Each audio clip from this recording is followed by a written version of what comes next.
Hello, welcome. My name is Jo, and today we are going to talk about reading books that were originally published in Spanish. This is something that I have been making an effort to do more this year. It's a major reason that I want to learn Spanish or any other language, but it is also something that I found kind of surprisingly difficult when I was a beginner.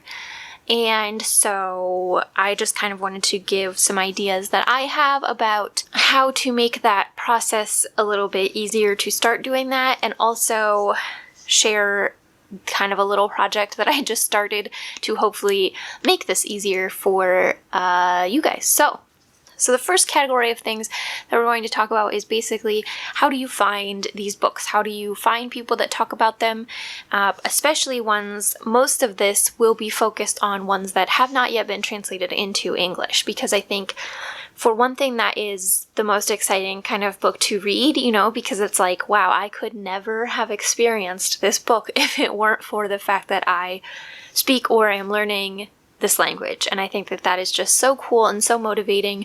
But it is difficult because I know that for me, I was not really seeing much about native Spanish books until the past year or so. So obviously the first order of business would be to follow content creators that talk about Spanish language books, and that is probably almost entirely, in my experience, going to be native Spanish speakers who are making content in Spanish. And so when you are a beginner, that can be really, really difficult because sometimes it's hard to understand enough to even know what they're saying, like to even be able to understand what books they're talking about, whether you're going to like them, anything. So definitely a suggestion that I have is to follow them on Instagram, or I believe this is also an option on Twitter, but I don't use Twitter, so I'm not sure.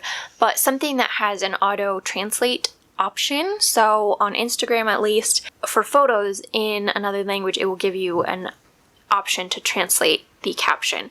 So you can kind of read through the caption in Spanish, see how much you can understand, and then translate it and be able to kind of get more information out of it. Once you follow a few people, obviously Instagram will start to suggest other similar accounts to you, but you can also look through the hashtags on their posts and find other creators that way. You can look at the people that they interact with or tag and, find more accounts that way. Something that I have really only started to do this year and has made a world of difference in my hearing about books is actually following Spanish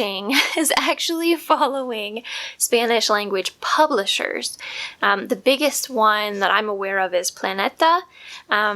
They publish a lot of Spanish language books, but there are multiple others. I will have a whole bunch of suggestions of accounts in the description box or on the screen or something.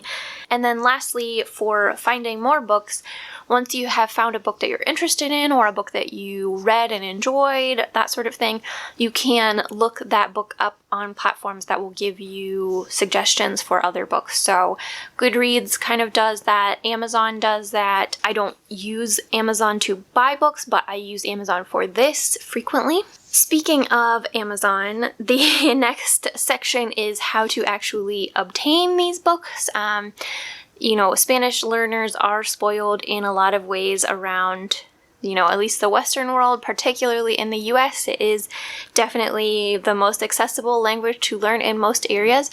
But even here, most of the books that would be in Spanish, if you go into kind of a mainstream bookstore like a Barnes & Noble or something like that, are going to be either translated from English or kind of classics like Don Quixote, Isabel Allende books, that sort of thing. So they're not, great necessarily to start out with. Where I read most of my Spanish language books, particularly audiobooks, is on the app Storytel.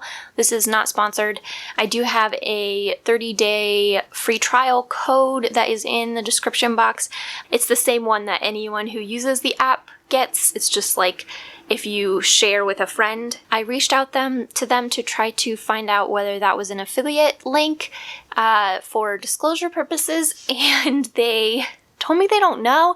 I don't think either I didn't ask the question correctly or they didn't understand the question, But anyway, I don't think that I get anything from this code. I think it's just a 30-day code, but I will pin a comment if I discover that I do in fact get some kind of, free month or something like this from this. But anyway, I use Storytel, but there are a lot of other audiobook apps. Next Story is another one that is big in the Spanish book market. I see a lot of Spanish booktubers being sponsored by Next Story, but there are many options. Storytel specifically has a Mexico option and a Spain option. I have the Mexico option. They have a lot of native Spanish books, obviously, and they do have audiobooks and ebooks. For buying physical books, I actually have had decent success with bookshop.org. That is US only. There is a UK version. No idea if there's Spanish books on that. Just if you are in the US, bookshop.org does have some Spanish language books, and they do seem to have somewhat of a rotating stock, so that is a good option for new books, and it benefits local bookshops instead of giant corporations, so that's good. Ebook sellers are always obviously a good option if they have the book that you need available. They are unfortunately still fairly expensive, usually like $8 or more for an ebook, which is very annoying.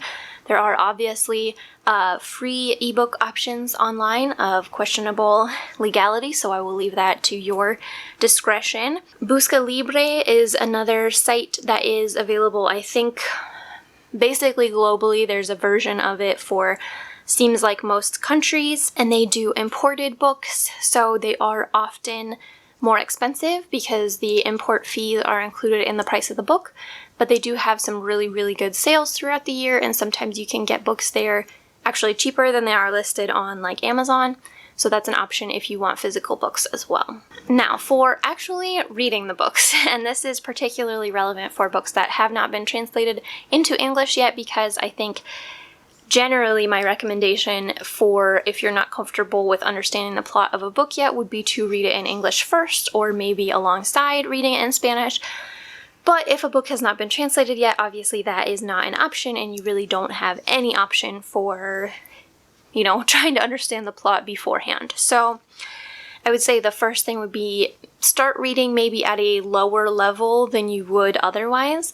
Like, I started reading middle grade books first that hadn't been translated into English yet, even though for books that I was familiar with the plot, I could read at a higher level than that. I just found that middle grade was definitely where I was most comfortable if I was not familiar with the story. And secondly would be try to get an audiobook along with physically reading the book, whether that would be a physical book or an ebook. I think that improves my comprehension actually quite a lot. I'm not sure exactly why, but somehow hearing it and reading it at the same time, I understand better than I do just one or the other. It goes both reading it physically, only listening to it. So I try to bear that in mind with anything that I am doing. So not that you don't want to challenge yourself, but kind of bear in mind that maybe you're not going to understand quite as much using that particular method. So my little project is just to create little mini reader's guides for some of the books that I am reading in Spanish and put those up on my Ko-fi website for download. They are free. You do not have to pay. You can leave a tip if you want to, but you do not have to. And these are just little PDFs. I was going to print one to have here, but I don't have a printer and I did not feel like going to the library to print that. But I just kind of wanted to give like an entry point. If you are struggling to find books that have not been translated into English yet, it's very overwhelming. You have to, if you don't understand the summary, you have to put the summary in a translator, and sometimes even like the blurb on Amazon or something still might not even tell you what the book is about. Sometimes they try to be all picturesque and cute and like hook you, and you're like, I still don't know what this book is about though.